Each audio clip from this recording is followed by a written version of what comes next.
रेसिकाज magic pot. आजच्या एपिसोडमध्ये आपण बघणार आहोत वन पॉट मेल या आपल्या सिरीजमध्ये पुढचा एपिसोड। त्यामध्ये आपण आज पाहणार आहोत मटार पुलाव। मटार पुलाव कसा बनवायचा ते पाहूयात। चला तर मग करूयात आजच्या रेसिपीला सुरुवात। मटार पुलाव करण्यासाठी सगळ्यात आधी इथे मी जो बासमती तांदूळ घेतला आहे, जो 1.25 कप मी घेतला आहे, तो आपण स्वच्छ असा 3 ते 4 पाण्याने धुवून घ्यायचा आहे।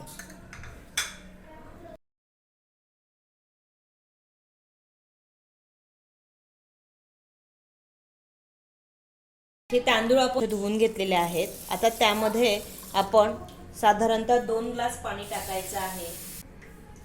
तांदूळ बुडतील इतपत पाणी टाकायचं आहे आणि हे जे तांदूळ आहे ते आपण एक 10 ते 15 मिनिटांसाठी भिजवत ठेवायचे आहेत। तोपर्यंत आपण बाकीची तयारी करूयात। इथे एका मिक्सरच्या भांड्यामध्ये मी हे काही आपले मसाले आहेत, खडे मसाले ते टाकणार आहेत। जसं मी इथे घेतले आहेत 4 विलायची, 4 लवंगा आणि 4 मिरी, त्याचप्रमाणे अर्धा इंच आल्याचा तुकडा, एक तिखट हिरवी मिरची मी घेतलेली आहे। आता याला आपण मिक्सरमधून थोडं जाडसर वाटून काढूयात। मी इथे जाडबुडाची एक कढई गॅसवर तापत ठेवलेली आहे। आता त्यामध्ये आपण टाकणार आहोत 2 टेबलस्पून इतकं साजूक तूप। आपण साजूक तुपामध्ये हा पुलाव करणार आहोत, त्यामुळे याची चव जी आहे ती अप्रतिम असणार आहे।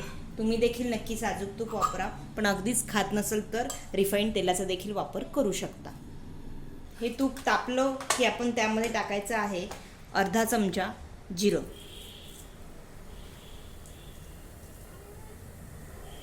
त्यानंतर त्यात एक मध्यम आकाराचा कांदा मी उभा चिरून घेतलाय, तो यात टाकते।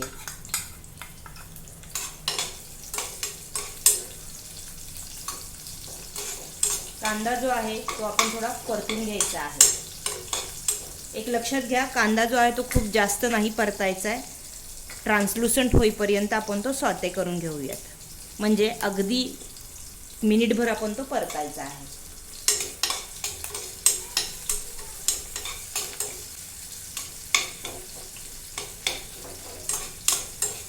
आता या मटर पुलावचे जे मेन इन्ग्रेडियंट्स आहेत, जसे की मटार, गाजर, ते देखील आपण यामध्ये टाकणार आहोत। त्याआधी यात आपण टाकणार आहोत एक 15 ते 20 काजूच्या पाकळ्या आणि त्या देखील या कांद्यासोबत छान परतून घ्यायच्या आहेत। काजूच्या पाकळ्या ज्या आहेत त्या गुलाबीसर होईपर्यंत आपण छान ह्या तुपामध्ये मस्त अशा परतून घ्यायच्या आहेत। खूप सहज सोपी रेसिपी आहे। तुमच्याकडे जर गाजर अवेलेबल नसेल, नाही टाकलं तरी काही हरकत नाही, फक्त मटार असेल आणि तेवढाच टाकला तरी देखील हा पुलाव उत्तम होतो। तुम्ही इथे बघू शकता काजूचा रंग जो आहे तो हलकासा बदलायला लागलेला आहे। आता त्यामध्ये आपण जो मिक्सरमधून वाटलेला मसाला आहे तो टाकणार आहोत आणि हा मसाला देखील छान असा मस्त खमंग परतून घ्यायचा आहे। मी सांगितल्याप्रमाणे तुपामुळे खूप खूप छान चव येते, त्यामुळे तुम्ही देखील शक्यतो तूपच वापरा। त्यानंतर यात टाकणार आहोत 1 वाटी ताजे मटार आणि अर्धी वाटी गाजर।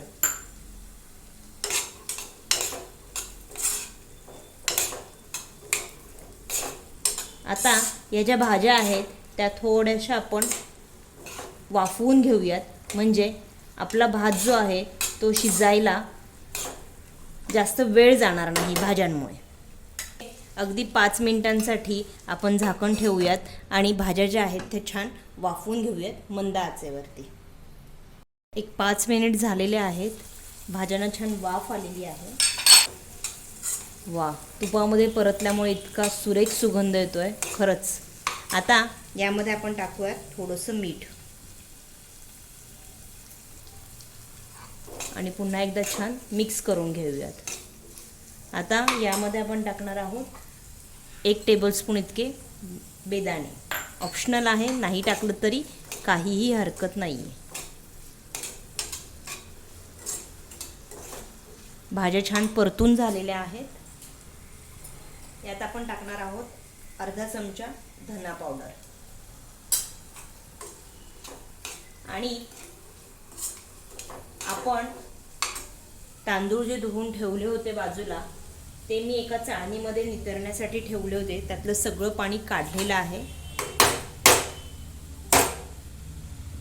आणि आता हे तांदूळ आपण यात ॲड केल्यानंतर अगदी हलक्या हाताने मिक्स करायचं आहे.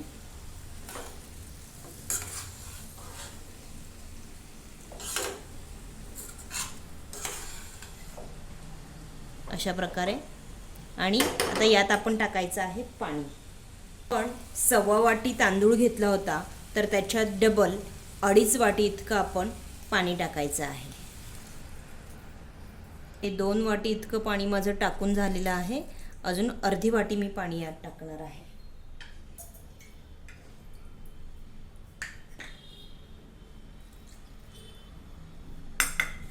आणि आता गॅस जो आहे तो थोडा आपण फुल करायचा आहे. आणि या भाताला छान अशी उकळी येऊ द्यायची आहे.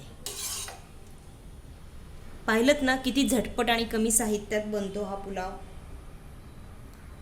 टेस्टी पण, हेल्दी पण, आणि घरच्या घरी बनवलंय याचं समाधान देखील. याला आपण थोडी उकळी येऊ देऊयात. आपला पुलाव बेस्ट व्हावा यासाठी तुम्हाला मी एक छोटीशी ट्रिक सांगते. यामध्ये आपण टाकायचं आहे अगदी अर्धा चमचा इतकं अमूल बटर.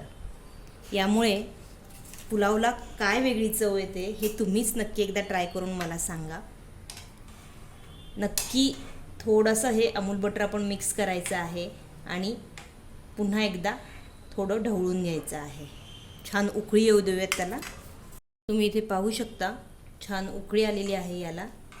आता आपण मंद आचेवरती गॅस अगदी मंद असा ठेवून, झाकण ठेवून एक 10 मिनिटांसाठी हा पुलाव जो आहे, फक्त 10 मिनिटांसाठी तो छान असा शिजवून घेऊयात.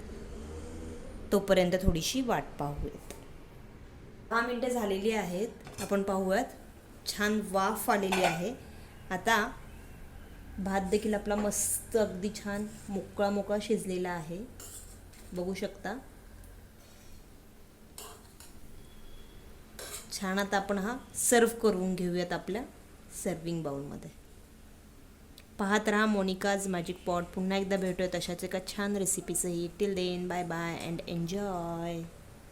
आपण असा हा भात जो आहे तो सर्व करून घेतला आहे.